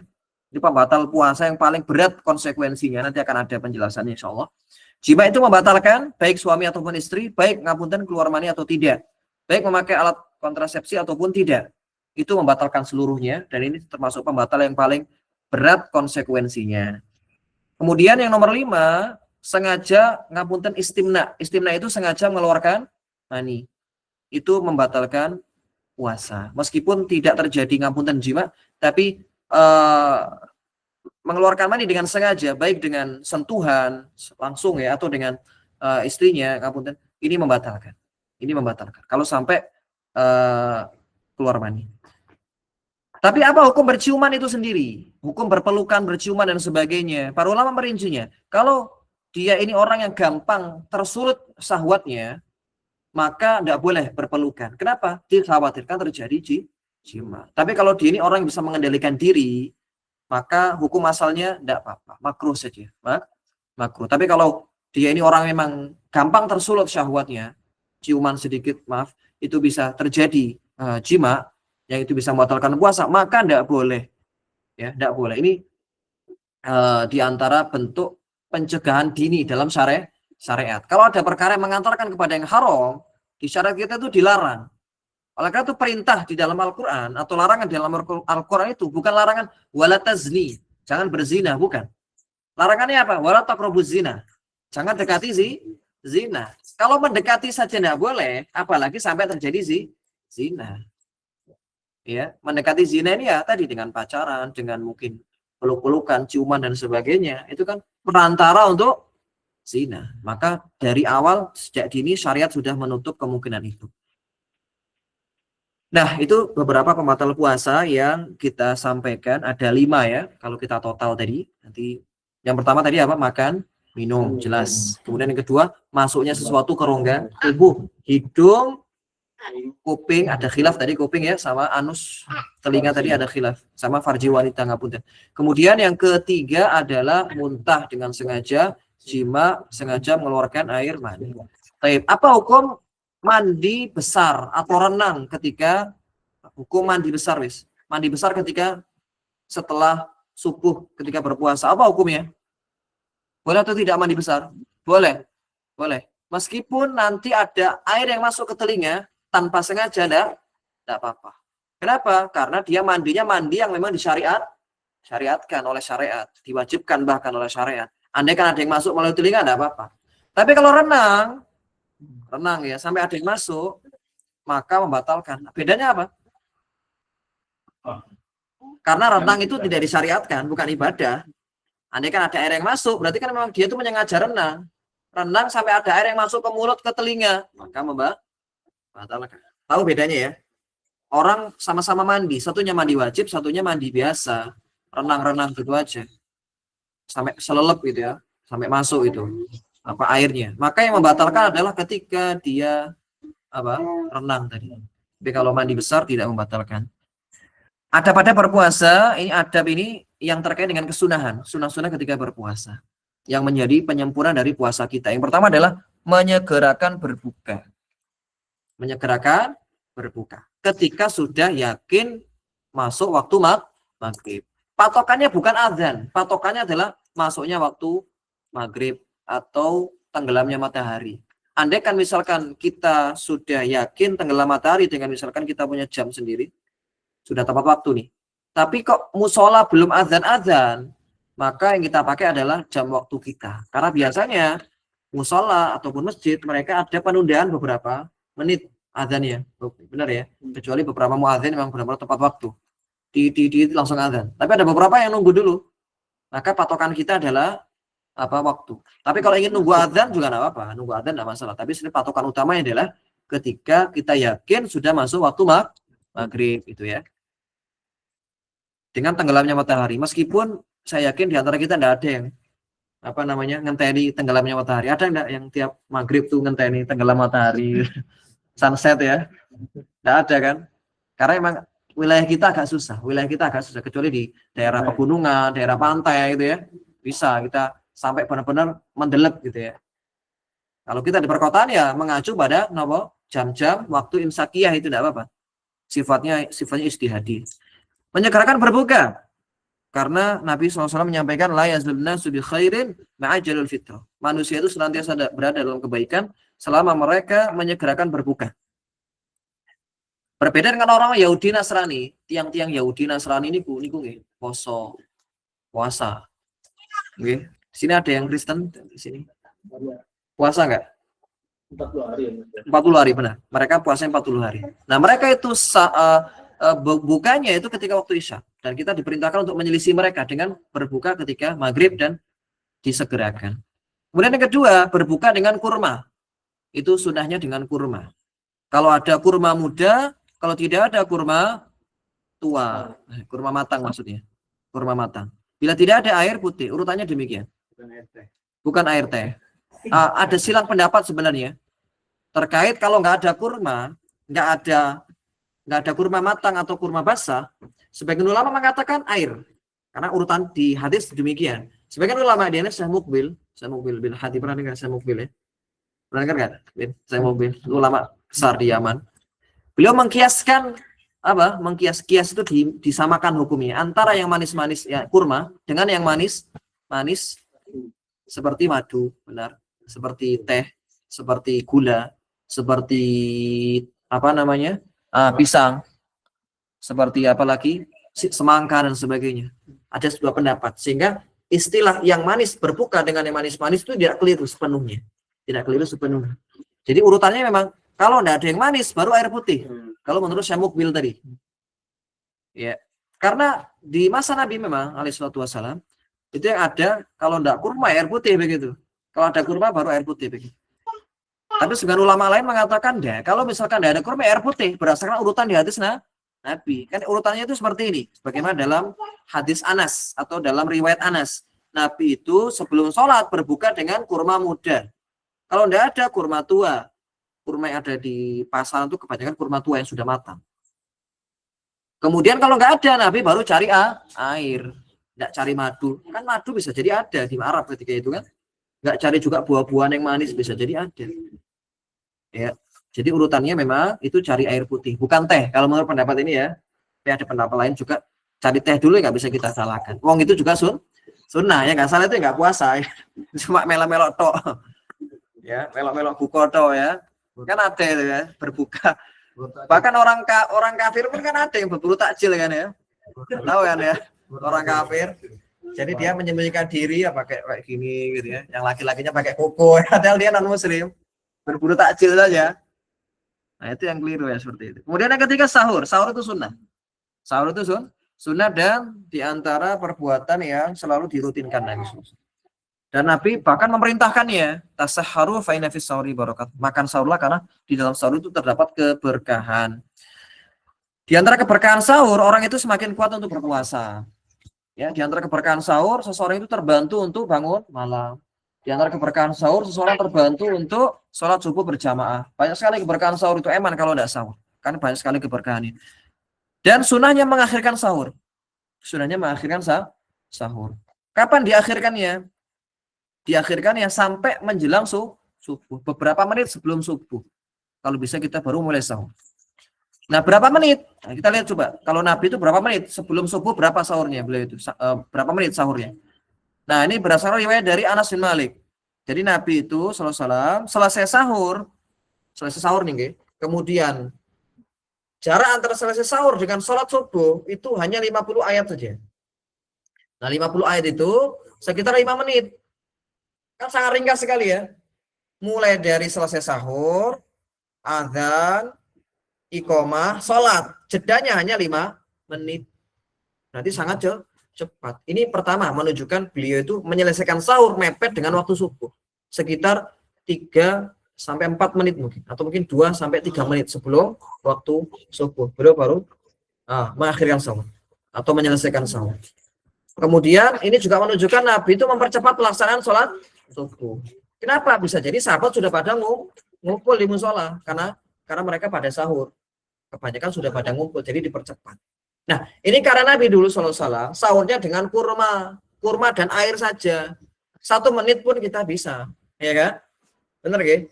Kita 10 menit sebelum azan sahurnya hanya dengan air putih dan kurma, itu sudah cukup. Ada yang pernah mencoba sahur hanya dengan kurma dan air saja? Nyoba itu jangan coba. Karena biasanya lebih menyehatkan itu. Lebih menyehatkan. Karena kandungan glukosa pada kurma itu lebih banyak dan lebih membuat orang itu berenergi. Kan sumber energi itu apa? Glukosa atau zat gula itu kan ya. Itu kandungan pada kurma sangat banyak sekali. Orang itu Nabi SAW itu menyampaikan, makanan terbaik orang yang berpuasa itu adalah kurma. Makanan terbaik orang yang sahur itu adalah kurma. Nikmas sahuril mu'mini at-tamru. Oleh karena itu, hidangan apapun kita itu ketika sahur diusahakan ada kurma di sana. Meskipun kita makan nasi padang, makan nasi goreng, ada yang sahur pakai nasi padang, atau sahur pakai donat ya, diusahakan ada kurma di sana. Meskipun hanya 1 butir, 2 butir, 3 butir, diusahakan ada kurma karena ada keberkahan di dalamnya. Tapi seseorang itu boleh memulai sahur sejak tengah malam sebenarnya. Sahur itu dimulai sejak tengah malam, boleh. Jam 1, jam 2 itu boleh sahur.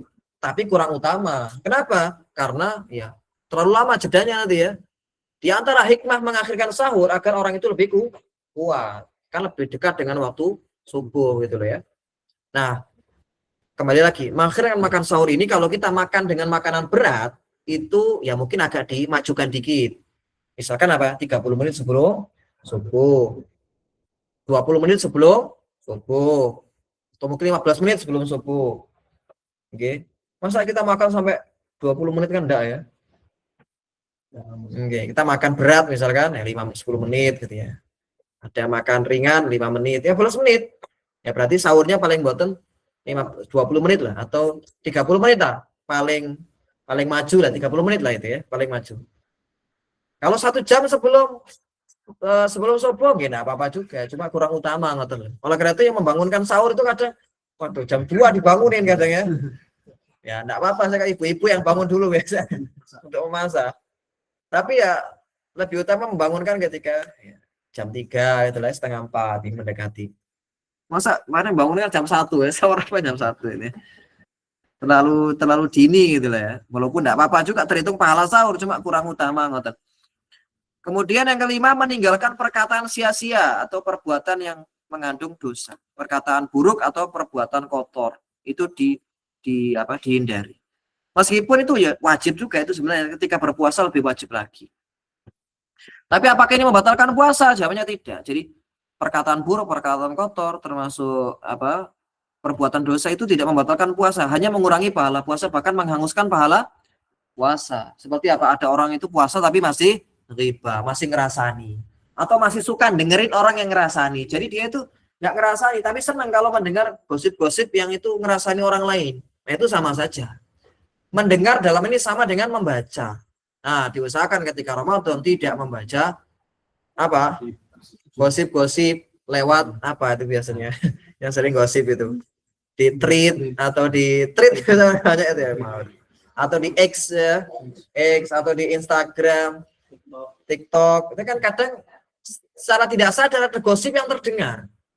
Nah, kalau kita langsung scroll lah, enggak apa-apa. Tapi kalau dibaca, kayaknya seru kira. Seru. Iya. Kita baca sama dengan kita setuju, mendengar sama itu ya. Kalau kita membaca itu menampilkan enggak ini kayaknya. Nah, ya beda lagi ya. Takutnya membenarkan, nanti malah kita semakin penasaran. Karena ghibah itu apa? Meskipun itu benar itu maksudnya ghibah. Ghibah itu kan kita menyebutkan tentang orang lain. Orang lain itu nggak suka kalau itu kita sebutkan. Kita nyebutin orang lain tuh punya apa namanya, punya sesuatu yang ya itu bukan keburukan, ada pada diri orang itu, ada. Tapi orang-orang itu nggak suka kalau kita sebutin, itu riba. Tapi kalau nopo, kalau itu fitnah jatuhnya, maka itu dosa lain ya.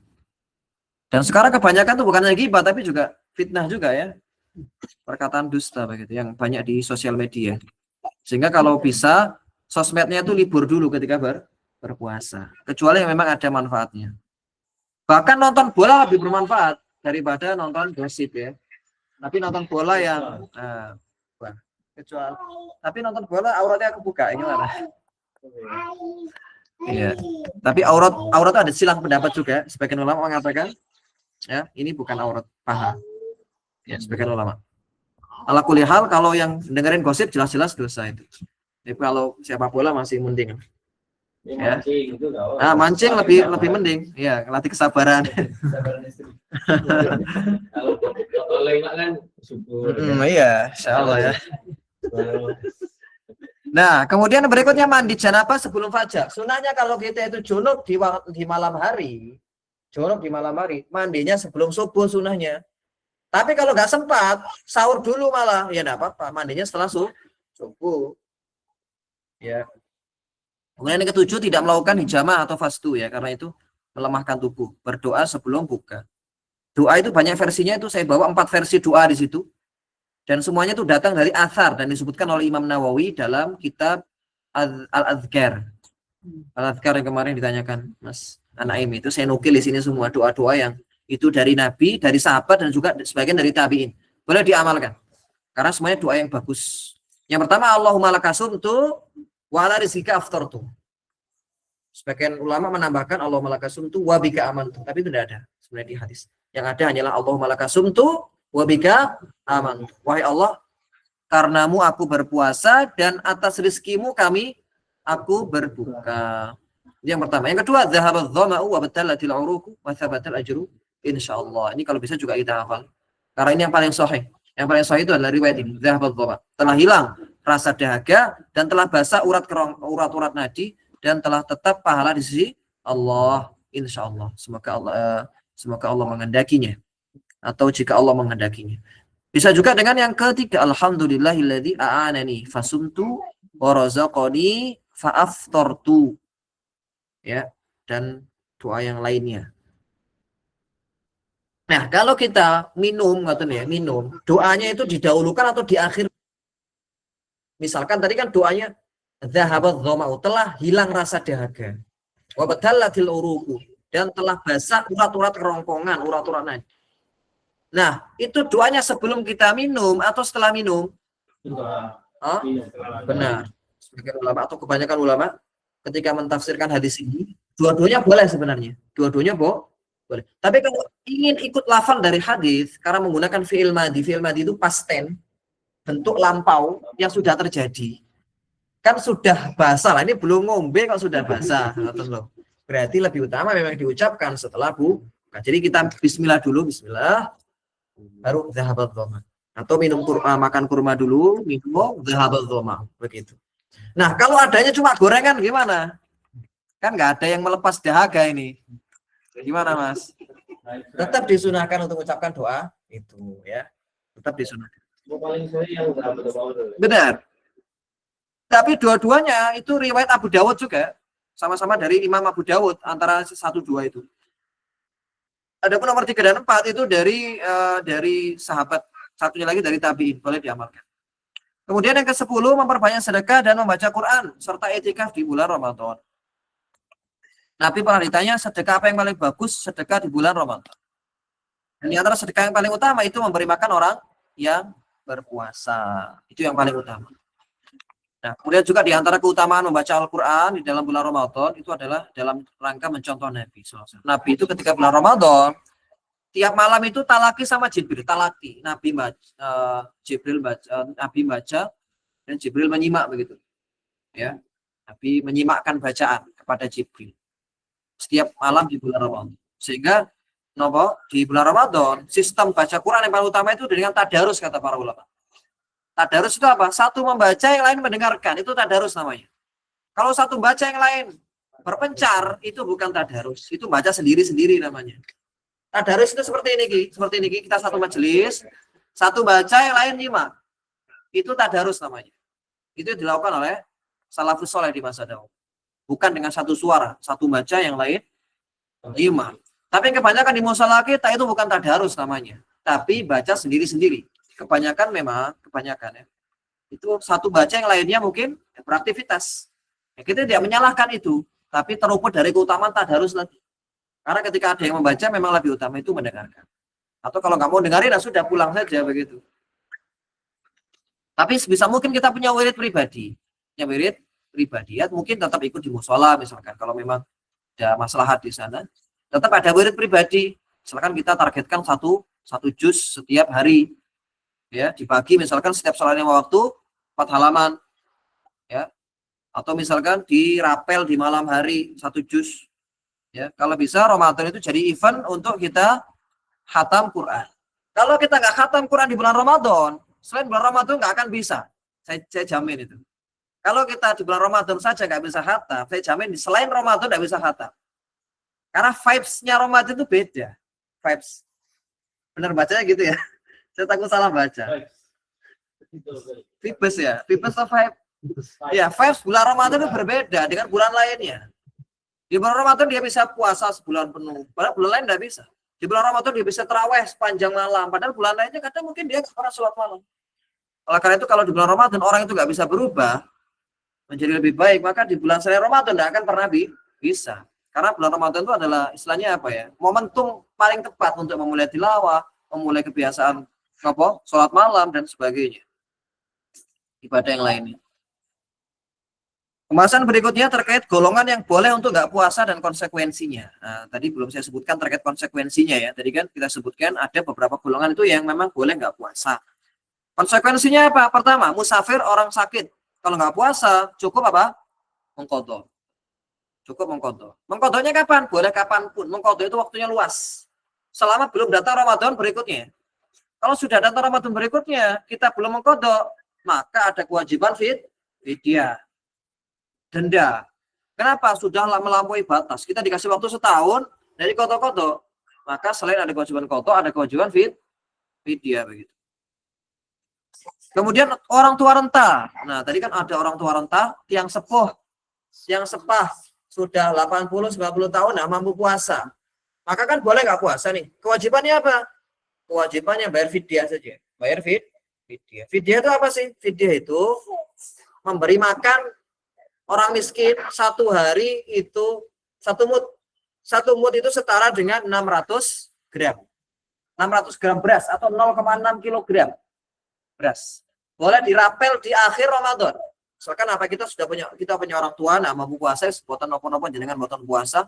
Nanti di akhir Ramadan kita bayarkan nih untuk yang tidak puasa. Ibu kita, nenek kita dan sebagainya. Berapa ya? 30 hari dikali 0,6 kilogram, 18 kilogram beras. Langsung kita salurkan ke orang miskin, boleh. Dengan niat fidyah. Diamil boleh juga. Tapi amil yang mana dulu? Amil masjid atau amil mana? Karena amil itu yang sudah dapat SK resmi dari lembaga amil zakat itu amil. Kalau swasembada, swadaya dari masyarakat, itu tidak disebut sebagai amil. Itu panitia, statusnya wakil. Sama kayak saya nitipin ke Mas Mono, suruh bayarin. Sama kayak gitu statusnya. Adapun amil itu jangan beri ke siapa? Ke lembaga yang sudah dapat SK dari pemerintah. Nah, pertanyaannya apakah amil tadi yang mengaku amil sudah dapat SK? Kalau sudah dapat, berarti dia sudah boleh. UPZ biasanya, unit pengumpul zakat ya namanya. Kalau di kampung itu namanya UPZ. Jadi kalau yang UPZ itu, itu amil. Yang swasembada dari masyarakat tidak mendapatkan ini ya? Tidak boleh menerima zakat, tapi dia boleh untuk menyalurkan zakat dalam artian membantu orang lain. Cuma dia bukan amil statusnya. Kalau bukan amil apa? Dia tidak boleh menerima zakat. Berarti statusnya apa? Dia itu statusnya membantu kita saja, membantu kita menyalurkan zakat. Dan mereka berpahala tentunya. Apa? Swasembada tadi istilahnya. Biasanya kan kalau di swasembada masyarakat kan itu mendapatkan upah dari zakat itu. Nah itu hukum asalnya tidak boleh, kecuali dia miskin. Kalau dia orang miskin, ya boleh mendapat zakat karena dia orang miskin. Tapi kalau dia itu mendapat zakat karena dia merasa dirinya amil, hukum asalnya tidak boleh sebenarnya. Kenapa? Amil itu orang sekelompok yang sudah dapat mandat SK dari pemerintah. Paling kecil itu disebut UPZ tadi, unit pengumpul atau pengumpul ya, pengumpul zakat. Atau mungkin bergelut di situ ya? Iya. Sudah kelas ya? Ya, tuh. Sudah bawa Basnas. Oh, sudah bawa Basnas ya. Itu sekarang Basnas. Belum ambil ya itu ya? Sudah. Pokoknya sudah dapat mandat dari pemerintah, itu sudah disebut amil, Mas. Jadi kita ngasih ke mereka itu sudah dianggap sah. Ya, tapi kalau dikasih ke wakil swasembada, takutnya mereka salah sasaran. Itu takutnya. Oleh itu zakat fitri itu paling utama diberikan kepada sendiri-sendiri. Kita berikan sendiri-sendiri. Supaya apa? Supaya tepat sasaran. Kita tahu dan yakin zakat kita nyampe kepada tangan orang yang berhak. Nah, itu saya biasanya kalau Ramadan selalu saya berikan sendiri agar tahu, oh ini orang miskin emang. Kalau di sini kemarin tanya teman-teman pakai panitia juga tanya lah. Jadi dikasih rata terus kalau bisa dibawa pulang panitia. Itu yang aku panitia sendiri. Dan itu dikasih rata Pak. Ganda sama kita kayak aku loh. Jadi apa nih? Alhamdulillah mampu itu dikasih sama porsinya. Kacau sih. Iya, nggak kacau berarti ya. Jadi itu ya perbedaan amil dengan bukan amil ya. Itu nanti di pembahasan zakat sebenarnya. Pribadi? Di masjid saya itu biasanya langsung dikasih di masjid gitu. Oh, enggak apa-apa. Masjid terus kan itu mendapatkan hasil dari zakat itu yang membagikan yang dikasih. Selama dia orang miskin boleh. Selama termasuk kategori orang miskin boleh. Ya itu nggak boleh, hukum asalnya nggak boleh. Begitu. Iya, nanti semoga ada pembahasan khusus terkait fikih zakat. Karena ini sebenarnya masih fikih puasa. Itu nanti saya sudah menyiapkan juga fikih zakat. Semoga nanti bulan Ramadan ya kalau ada kesempatan kita bisa berkumpul lagi, insya Allah. Dan saya sebenarnya pekan depan ada daurah di Turen kalau jadi, insya Allah kalau jenengan mau bergabung nanti di Nuriman. Itu lebih lengkap 2 sesi karena dari jam 8 sampai zuhur ya, lebih panjang waktunya. Sini kan hari Ahad pagi tapi bagi yang bisa sih. Tapi kalau tidak bisa Sabtunya saya juga di Malang itu ada di Al-Halan. Membahas ini juga tapi lebih lengkap. Zakat juga mungkin saya bahas insyaallah. Terakhir wanita hamil dan menyusui. Itu boleh untuk tidak puasa karena mirip dengan orang sakit. Karena biasanya mereka fisik mereka tidak kuat. Nah, orang hamil menyusui, wanita hamil menyusui yang pertama, kalau khawatir kesehatan dirinya, artinya apa? Dia itu nggak mampu puasa memang. Lemas gitu kalau puasa. Maka cuma wajib qadha saja. Nggak ada kewajiban fidyah. Kenapa ya? Karena mirip orang sakit. Mirip orang sakit. Bahkan Ibnu Qudamah itu ulama di abad ke-6 atau abad ke-7 ya, dari madzhab Hambali. Nama lengkapnya Ibnu Qudamah al-Maqdisi, orang Maqdisi, orang Palestina. Dan beliau ini ulama yang sangat faqih sekali, menulis kitab fikih itu berjilid-jilid. Ya, beliau itu menukil ijma itu kesepakatan ulama di masa beliau bahwasanya di masaku aku nggak menjumpai perbedaan pendapat kalau wanita hamil menyusui itu wajib mengqadha. Kalau mereka mampu nantinya setelah hamil setelah menyusui. Nah, terkait fidyah, bayar fidyah enggak? Nah, bayar fidyah itu kalau dia puasanya atau nggak puasanya karena khawatir bayinya. Dia tuh kuat fisiknya, tapi karena bayinya itu takut keguguran, takut kekurangan ASI, takut kekurangan nutrisi, akhirnya apa? Dia nggak puasa, padahal dia mampu. Maka yang seperti ini selain qadha wajib fidyah. Wajib fidyah kenapa? Mirip dengan orang yang dia itu berbuka karena orang lain atau dia nggak puasa karena orang lain, maka ada kewajiban fidyah di sana. Meskipun ini tidak sepakat para ulama, ada perbedaan pendapat. Yang saya bawa itu adalah fatwa dari Ibnu Abbas.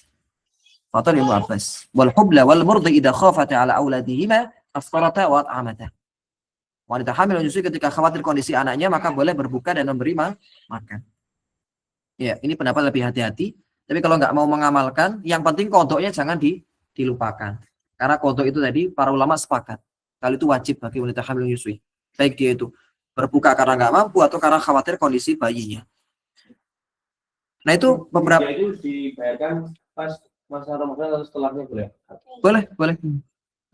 Kalau pas Ramadan itu dibayarkan paling maju itu di hari di mana dia nggak puasa. Nggak boleh tanggal 1 dibayarkan untuk 30 Ramadan, nggak boleh. Misalkan apa? Si wanita tadi, Mas saya kayaknya nggak mampu nih 30 hari puasa. Maka tidak boleh tanggal 1 dirapel untuk jamaah takdim istilahnya, tidak boleh. Tidak boleh. Karena apa? Dia mendahului waktu di mananya nggak puasa. Bolehnya apa? Bolehnya setiap hari, boleh. Takhir lebih memudahkan, boleh. Misalkan apa? Tanggal 30 digabung sama zakat, misalkan. Sama zakat digabung sama zakat, boleh. Digabung sama zakat boleh, fidyah itu digabung sama zakat sakit. Digabung pembayarannya pun juga sakit, boleh. Oke. Kemudian pembahasan berikutnya itu orang yang meninggal punya hutang puasa. Nah, itu gimana itu? Ada dua perincian. Yang pertama, nanti kemampuan mengkodok. Contohnya apa? Sakitnya berkepanjangan. Ramadan sakit, nggak puasa. Syawal masih sakit. Sampai wafat di bulan Syawal. Kan nggak ada kemampuan mengkodok. Makanya sebenarnya nggak ada kewajiban apa-apa. Memang nggak mampu mengkodok. Ya. Yang kedua, ada kemampuan mengkodok, tapi ditunda-tunda sampai wafat. Maka ada 3 pilihan di sini. Yang pertama, ahli mayit, anaknya ataupun keluarganya lah pokoknya ya, itu berpuasa atas mayit. Berpuasa atas mayit. Berpuasanya boleh 1 orang saja atau sekelompok orang. Misalkan apa? Mbahnya tadi punya hutang puasa 10 hari. 10 orang yang berpuasa atas si mbah tadi, maka boleh. Berarti kan 1 waktu cok dibagi. Sebagaimana hutang. Dikiaskan dengan hutang. Hutang kan boleh dibagi-bagi nih. Ini patungan gitu. Maka utang puasa pun boleh patungan. Membayarkan untuk si ahli mayit tadi. Yang kedua, itu kita bayar orang lain, memerintahkan orang lain untuk puasa. Itu jarang itu yang kedua. Yang ketiga, bayarkan fidyah, diganti fidyah. Misalkan apa enggak mampu puasa, fidyah aja wis boleh. Fidyah boleh. Itu saya cantumkan dalilnya di situ, nanti jangan bisa baca sendiri. Nah, terkait fidyah di situ saya jelaskan sedikit ya terkait ketentuan fidyah. Jadi tadi fidyah itu yang wajib siapa yang bayar fidyah itu? Coba jangan simpulkan dari penjelasan saya tadi, yang wajib bayar fidyah itu sinten mawon? Coba dari Pipin. Orang yang tua renta dan mampu puasa. Mas Arik. Ya, wanita hamil atau menyusui yang khawatir anaknya bagus, kekurangan nutrisi atau keguguran. Bagus. Mas Mono. Siapa yang wajib fidyah tadi? Yang mengakhirkan kodok sampai berlalu. Nah, benar. Ada lagi yang wajib yang belum disebutkan? Tadi mayat yang meninggal punya utang puasa, maka pilihan keduanya boleh dibayarkan fidyah. Terkait fidyah itu saya jelaskan di halaman ke-27. Yang pertama, bayar fidyah itu boleh dengan 2 cara. Cara pertama itu para ulama sepakat itu boleh, cara kedua ada khilaf. Oleh karena itu yang paling utama jangan pakai cara pertama, bayar pakai beras. Berapa takarannya? 0,6 kg. Sebagian kalau di Basnas berapa Mas 1 mut itu? Mas Anaim. Saya cari di Google itu yang ada di situ 675 gram. Saya selalu pakai nasi kotak. Oh, pakai nasi kotak. Itu pilihan kedua, boleh. Ya, fidyah itu boleh dengan 2 cara. Cara pertama para ulama sepakat itu boleh dengan apa? Ngasih beras langsung. Itu para ulama sepakat boleh. Cara kedua ada silang pendapat. Ada yang mengatakan nggak boleh. Ulama Syafi'iyah mengatakan nggak boleh. Fidyah itu harus tamlik. Tamlik itu apa? Harus memberikan dalam bentuk makanan mentah. Sebagaimana zakat fitri. Di mazhab Syafi'i demikian. Dan juga di mazhab Hambali. Meskipun sebagian ulama dan kebanyakan ulama kontemporer, kebanyakan ulama masa kini membolehkan dengan nasi kotak 1 porsi. Berarti kalau 30 hari ke 30 porsi, dia pesan 30 bungkus nasi padang dibagikan, itu boleh menurut sebagian ulama. Dan itu juga perbuatan Anas bin Malik. Anas bin Malik itu ketika sudah tua renta, beliau itu membuat roti, adonan roti, mengundang 30 orang. Diajak makan-makan, selamatan. Nah, itu bisa. Tapi kalau ingin hati-hati, pakai yang pertama. Kalau yang pertama sepakat itu boleh, para ulama boleh. Ya, ini dilakukan di masa Nabi demikian. Pakai makanan mentah, sebagaimana zakat. Fidyah hanya boleh diberikan pada fakir miskin, tidak boleh kepada selain itu. Ya, tidak boleh. Kenapa? Ayatnya jelas. Wa 'alal ladzina yutiqunahu fidyatun ta'amu miskin. Fakir dia itu jelas dia masuk dalam kategori miskin. Bolehkah membayarkan fidyah untuk 1 orang saja? Boleh. Tadi kan 30 hari 18 kilo. Untuk 1 orang boleh enggak? Boleh. Ya, boleh. Kapankah dibayarkan? Tadi sudah saya jelaskan ya. Langsung di hari itu boleh atau diakhirkan boleh. Ya nggak boleh apa? Di tanggal 1 untuk 30 hari tidak boleh. Tidak sah sebagai apa? Tidak sah sebagai fidyah, tapi sah sebagai sedekah saja. Bolehkah bayar fidyah dengan uang? Tidak boleh. Bayar fidyah dengan uang itu maksudnya apa? Kita langsung ngasih ke orang miskin pakai uang. Itu maksudnya. Bukan kita ngasih ke ambil uang, ambil nyalurkan dalam bentuk makanan, bukan itu. Kali itu boleh. Itu boleh. Kita nyalurkan ke orang miskin langsung dengan apa? Dengan uang. Itu ada silang pendapat di kalangan para ulama. Jumhur itu mayoritas ulama mengatakan enggak boleh. Karena enggak pernah ada di masa Nabi. Pakai uang itu enggak ada. Tapi ulama di mazhab Hanafi, Imam Abu Hanifah ya, itu membolehkan. Melihat esensi dari beri makan. Kan kalau kita ngasih uang, itu kan bisa jadi mereka lebih butuh uang daripada beras. Itu pendalilan Imam Abu Hanifah demikian. Esensi dari kita ngasih fidyah itu kan ngasih makan. Pakai uang, pakai beras itu ya sama-sama sudah tertunaikan begitu ngasih makan. Tapi lebih hati-hati kita pakai apa? Beras tadi ya, atau pakai makanan yang sudah siap saji. Oke, demikian mungkin yang bisa saya sampaikan. Itu ada soal-soal latihan nanti jangan kerjakan ya. Di halaman ketiga. Oke, ada pertanyaan sebelum kita tutup? Monggo, kalau ada yang ditanyakan. Serta online juga boleh bertanya.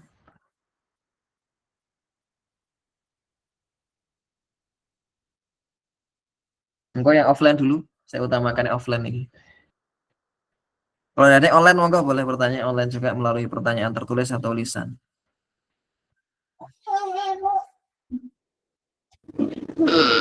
Izin Ustaz, Assalamualaikum warahmatullahi wabarakatuh. Waalaikumsalam warahmatullahi wabarakatuh. Izin bertanya Ustaz. Iya, silakan. Assalamualaikum. Terkait ini Ustaz, tadi yang cara membayar fidyah.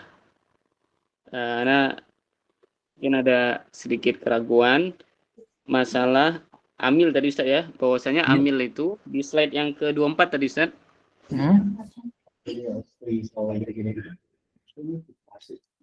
Mungkin tadi sudah dijelaskan, cuma mungkin Ana terlewat ya.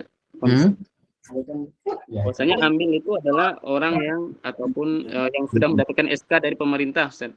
Iya benar. Sehingga bayar fidyah ini sudah terpenuhi melewati amil gitu Ustaz ya, salah satunya. Adapun kalau panitia zakat, misalnya kita mau bayar fidyah, itu kan salah satunya bisa juga lewat panitia zakat Ustaz ya. Iya benar. Nah, apakah kewajibannya sudah juga gugur juga Ustaz, misalnya lewat panitia zakat? Karena bagus pertanyaan ini. Jadi kalau kita ngasih kan tadi kan fidyah itu boleh dibayarkan ke langsung, itu paling utama langsung ya, atau melalui amil, atau melalui siapa? Wakil. Nah, itu sebenarnya akan saya sebutkan itu di slide paling akhir itu. Coba di slide yang saya kirim di grup teman-teman juga itu. Di nomor 54 tuh, nomor 54. Halaman 54. Iya, itu kan menyalurkan lewat mustahik langsung. Kemudian melalui bas atau las. Yang terakhir mewakilkan. Nah, kalau kita pakai nomor 1, nomor 2, kewajiban kita sudah gugur ketika kita ngasih ke siapa? Ke mustahiknya atau ke lembaga amil zakat tadi. Misalkan apa? Saya ngasih ke Mas Anim sebagai las. Maka kewajiban saya sudah gugur sejak saya ngasih ke bas. Meskipun bas ini nanti ditunda penyalurannya, ada masalah. Selama saya sudah ngasih ke amil. Nah, kalau nomor 3 itu belum dianggap gugur sebelum nyampe ke tangan mustahik. Kalau dikasih ke panitia zakat gitu, belum dianggap gugur. Sehingga apa? Kalau diendapkan oleh mereka nggak disalur-salurkan ya, kita dosa itu. Maka itu kekurangan, salah satu kekurangan kalau kita ngasih ke amil zakat. Kalau artinya untuk yang membayar fidyah ini hanya tidak sesuai dengan 90-an. Iya, 8. Maka nggak sah. Iya, gimana tadi Mas Ustadz Abdurrahim? Izin artinya untuk yang membayar fidyah ini jika melewati wakil ya, mungkin dia ada alternatif kewajiban untuk memastikan bahwa itu tersalurkan gitu Ustaz ya. Iya, benar sekali, benar. Masya Allah. Syukran Ustaz, jazakumullah Ya, saya juga telah menulis buku khusus terkait kepanitiaan zakat, dan itu saya jelaskan di situ yang saya sampaikan tadi. Nanti saya share di grup peserta insya Allah terkait fikih kepanitiaan zakat. Boleh Ustaz. Baik, ada lagi dari ibu-ibu? Ustaz, gimana ya Ustaz? Oke, silakan. Untuk wanita hamil itu boleh tidak berpuasa sebabnya karena hamil apa karena memang tidak mampu, Ustaz? Bagus sekali pertanyaannya. Itu saya jabarkan di buku saya yang lain terkait panduan puasa bagi wanita hamil menyusui. Nanti saya share juga di grup insya Allah. Dan intinya, wanita hamil menyusui itu bukan karena hamil menyusuinya, tapi karena tidak mampunya. Itu disebut oleh beberapa ulama, saya nukil beberapa ibaratnya di kitab tersebut. Intinya, kalau masih mampu wajib berpuasa. Oleh karena itu wanita hamil menyusui, itu tidak boleh bermudah-mudah tidak puasa. Dengan apa? Dengan alibi atau alasan, saya hamil menyusui, nggak usah puasa. Padahal nggak dibuat apa? Sarana untuk mengenakkan diri. Padahal wanita hamil menyusui itu mirip dengan orang sakit, mirip dengan musafir, yang mana kalau masih mampu berpuasa wajib berpuasa. Maaf, bukan musafir, mirip dengan orang sakit. Orang sakit itu kalau masih mampu berpuasa kan wajib berpuasa. Begitulah dengan wanita hamil tadi. Kalau masih mampu berpuasa maka wajib berpuasa. Tidak boleh serta-merta karena hamil menyusui saja langsung nggak puasa. Enggak. Harus dicek dulu ke dokter. Harus lewat pengalaman dulu gimana. Dicoba dulu. Kalau misalkan memang dicoba tidak mampu baru tidak puasa. Begitu. Semoga terjawab. Saya mau tanya. Ya, silakan.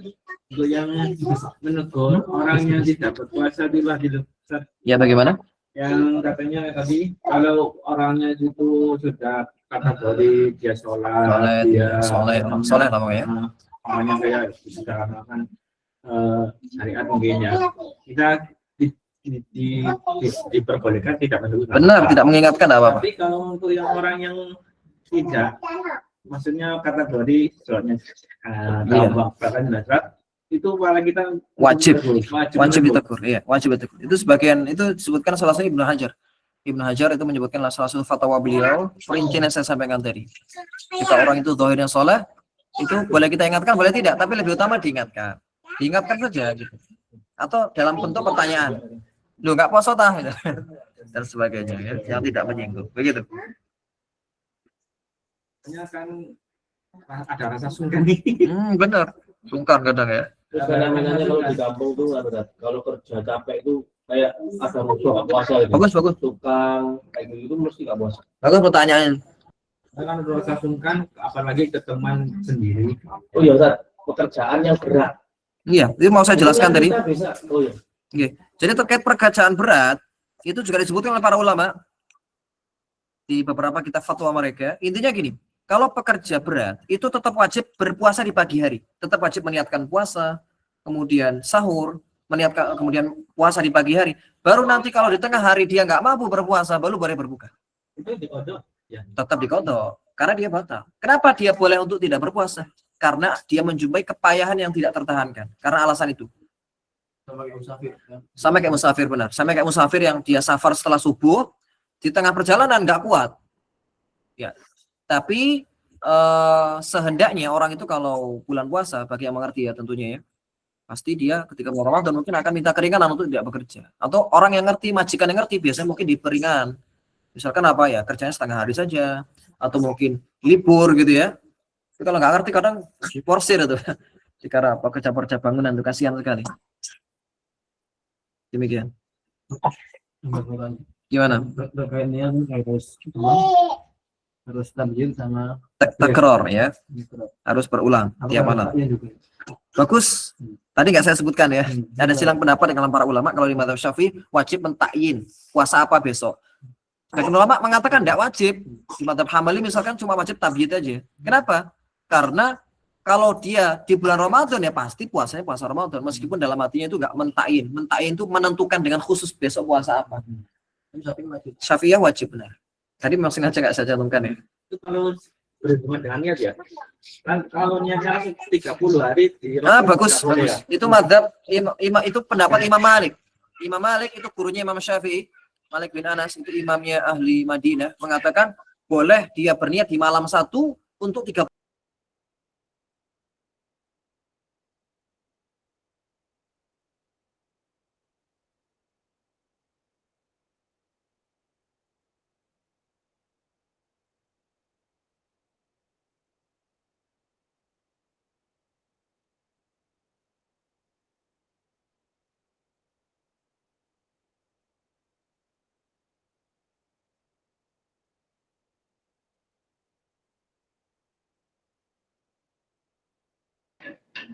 Kok Ustadznya keluar sih?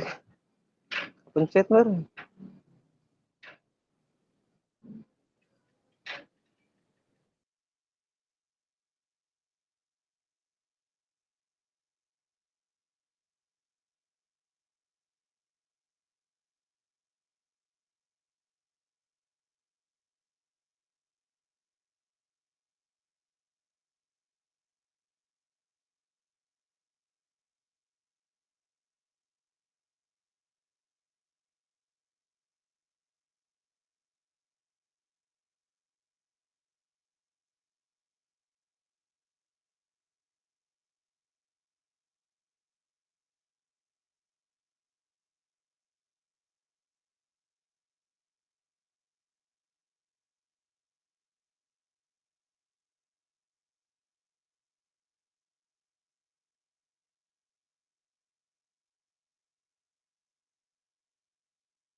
Untuk puasa dan untuk melatihnya karena saya sih pengetahuan saya untuk melatih anak puasa itu semampunya dulu, jadi tidak sampai waktu maghrib.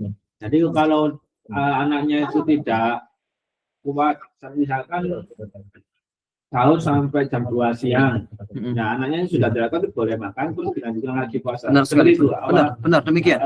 Jadi tadi ada beberapa pertanyaan. Pertanyaan pertama, kapan anak itu dianggap balik, begitu kan ya? Anak itu dianggap balik satu kalau laki-laki keluar mani atau mimpi basah, kalau perempuan haid dan biasanya di usia 9 tahun. Kemudian terkait kewajiban memerintahkan mereka puasa itu sejak mereka 7 tahun. Dengan catatan mereka kalau mampu, tetap kita perintahkan, nak puasanya wajib 1 hari. Tapi kalau kamu nggak mampu, nggak apa-apa, nggak kita paksakan. Tetap wajib melatihnya sehari full. Tapi kalau kuatnya sampai jam 2, nggak apa-apa, silakan berbuka jam 2. Tapi nanti dilanjutkan lagi puasa, benar. Dilanjutkan lagi. Atau imsak istilahnya, imsak menahan diri. Ya, sama-sama.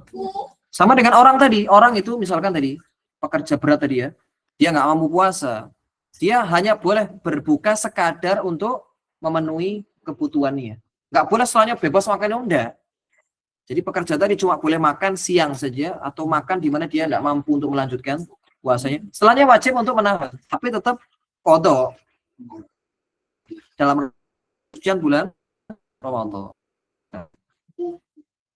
Ya benar. Jadi tadi memerintahkan catatan apa? Dicatat dengan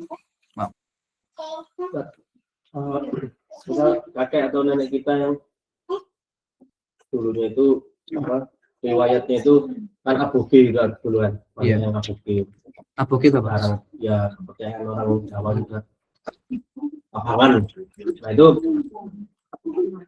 tidak puasa kayak gitu. Ini kita ngomongin tidak puasa. Nah itu nanti tapi tidak tahu dan tidak mengkotok tentunya, karena mungkin tidak ada pengetahuan di zaman itu. Tapi kita sebagai keturunannya, nah itu apakah wajib membayar fidyahnya, Pak? Tidak. Dan untuk hitungannya? Tidak wajib. Fidyah tadi itu sunnah. Tadi coba antum perhatikan di slide yang di halaman itu kalimat besarnya disunnahkan. Enggak wajib. Berarti kalau tidak dilakukan, Kita nggak dosa. Kalau dilakukan itu nyampe ke mayitnya? Nyampe, tapi kita kalau tidak melakukan pun tidak dosa. Iya, itu saya. Iya. Mayitnya. Itu Tapi kalau kita yang melakukan, itu dia terbebas, meringankan, benar, meringankan dosanya. tapi tidak mengganti betul ya. Tidak mengganti. Ini ada pertanyaan Ustaz mengenai ibu hamil. Iya. Tahun lalu itu nggak puasa karena melahirkan. Terus tahun berikutnya ternyata hamil lagi tuh. Iya. Iya. Gitu. Belum sempat ngodok, ternyata hamil lagi. Iya. Itu gimana tuh? Bagus. Ini tidak ada denda keterlambatan dalam hal ini. Kenapa? Karena ada udzur yang membuatnya nggak bisa kok kodok. Berarti apa? Ya sudah, dia cuma wajib mengkodok saja. Kapan? Kalau sudah mampu nanti. Kapan mampunya ya? Nanti setelah selesai hamil menyusuinya. Nah repotnya kalau dia setiap tahun hamil dan menyusui sampai 20 tahun misalnya, anaknya 12, ada itu. Iya, itu sebagian ulama, mungkin jenengan kalau lihat fatwa sebagian ulama itu fatwa resmi Persis sama Muhammadiyah. Fatwa resmi di Muhammadiyah sama Persis. Saya sebutkan demikian karena memang itu masyhur di kalangan teman-teman Persis sama Muhammadiyah. Mereka menfatwakan wanita hamil hanya wajib fidyah. Itu kalau antum mendengar fatwanya Ustaz Abdul Hakim, Ustaz Abdul Hakim, akan ditanya, beliau hanya mewajibkan fidyah saja. Karena memang itu juga beliau background dari Persis juga. Persis fatwa resminya tidak wajib kecuali fidyah. Tapi sekali lagi tadi kan saya sebutkan pendapat lebih hati-hati tetap kontrol. Karena itu kata Ibnu Qudamah tadi, kata beliau itu kata Ibnu Qudamah, kami tidak menjumpai perbedaan pendapat masa kami bahwasanya para ulama itu semuanya mewajibkan untuk bagi wanita hamil. Secara akal ya, secara kias dia kan sama dengan orang sakit. Orang sakit kan kodok ketika mampu. Wanita hamil pun demikian. Tapi tadi apakah ada denda keterlambatan? Mungkin itu pertanyaannya ya. Karena dia mengakhirkan, tidak ada. Kenapa? Karena dia ada udzur. Udzurnya apa? Hamil menyusui kan udzur. Berarti hanya wajib kodok lalu nanti dia mampu. Demikian Allah a'lam. Cukup ya, insyaallah. Teman-teman yang online pun juga nanti bisa ditanyakan lewat grup saja mungkin kalau ada tambahan. Shallallahu ala nabiyina Muhammadin wa ala alihi wa sahbihi ajmain. Subhanakallahumma bihamdika asyhadu an la ilaha illa anta